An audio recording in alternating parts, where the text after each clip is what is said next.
బట్టే మనకు అర్థమవుతా ఉంది. మాకు నమ్మకం ఉంది పిన్నెల సోదరులు ఎటువంటి తప్పు చేయలేదు.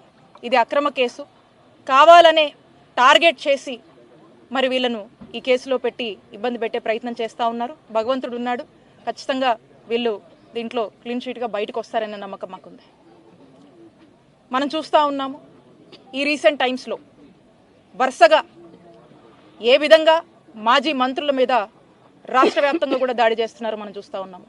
అంబటి రాంబాబు గారి మీద సుమారు 8 గంటల పాటు ఇళ్ల మీద దాడి, ఇంటిని ధ్వంసం చేయడము, ఆ తర్వాత ఆఫీస్ మీద నిప్పేయడము, కార్లు తగలబెట్టడము, ఏ విధంగా తన్ని అరెస్టు చేసి స్వయంగా ఎమ్మెల్యేనే సీన్లోకి వచ్చి, ఎమ్మెల్యే భర్త సీన్లోకి వచ్చి, దాడి జరిగే కొన్ని గంటల ముందు కేంద్ర మంత్రి రాంబాబు గారికి సినిమా చూపిస్తామని మాట్లాడినటువంటి వ్యాఖ్యలు రాష్ట్రమంతా కూడా చూశారు.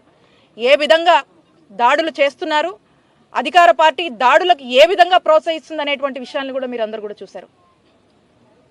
అలాగే జోగి రమేష్ గారు ఆయనని వరుసబెట్టి ఇబ్బందులు పెడుతూ వచ్చారు.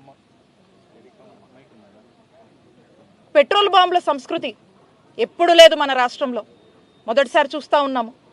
జోగి రమేష్ గారి ఇంటి మీద నిప్పేసి పెట్రోల్ బాంబులేసి ఏ విధంగా వైఎస్ఆర్ కాంగ్రెస్ పార్టీకి సంబంధించినటువంటి ఎక్స్ మినిస్టర్స్ని ఏ విధంగా ఇబ్బంది పెడుతున్నారనేది రాష్ట్రం మొత్తం కూడా చూసింది.